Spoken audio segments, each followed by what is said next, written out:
Good evening, this is Ron Aiken with Gamecock Central Television. We're here in the stadium at Williams-Brice, where South Carolina defeated Florida tonight, 19-14 in a game that puts the Gamecocks winning streak at home at 16, which is a school record.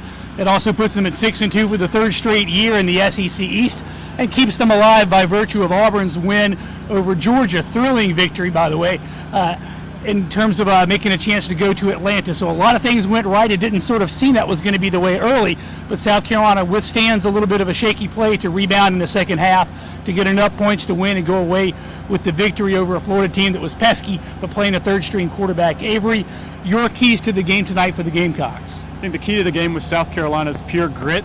They didn't play well when they didn't have to, but when they absolutely had to, they came through and got the job done, especially on defense. When you look at the way they were just sort of run over in the first half.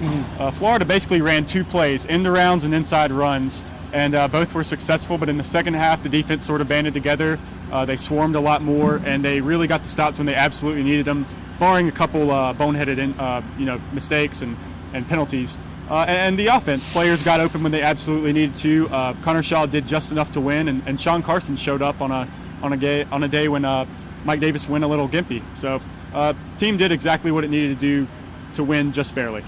You kind of think about how this game looked ahead of time, and it seemed like Mike Davis would be a guy that would be called on heavily. He was motivated to play against him, but as Spurrier said after the game, he was sort of bruised up a little bit here or there.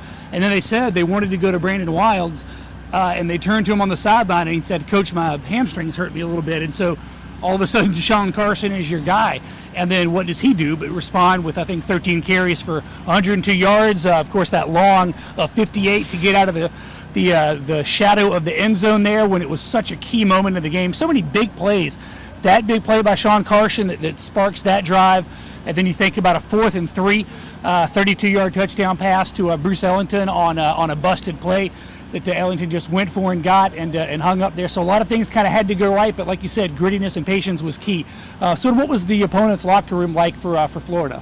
I would describe Will Muschamp as crestfallen, not a usual emotion for him. He did come in with a bloody knuckle on his right hand, apparently punched a chalkboard at halftime. A lot of the other players, they knew they kind of came out and they executed the game plan. They just weren't good enough to win, didn't have the talent. Maybe were a little bit shorthanded injury-wise, as we've all known all season long. But they came out and they fought hard, and they just couldn't get the win. We're just a little bit outmatched here on the road. Overall, it's an exciting win. It's a key win. It's one, especially given the fact that the Auburn defeated Georgia earlier. You didn't want to let it slip away. So they didn't. They rebounded from a little adversity to persevere. That was kind of the theme of the South Carolina locker room. And now you get to take sort of a bit of a breather and then start preparing for Coastal Carolina and then Clemson. But your SEC schedule is done, and now you're waiting to see what Missouri does. If they can lose once to either Ole Miss or Texas A&M, then South Carolina is going to Atlanta.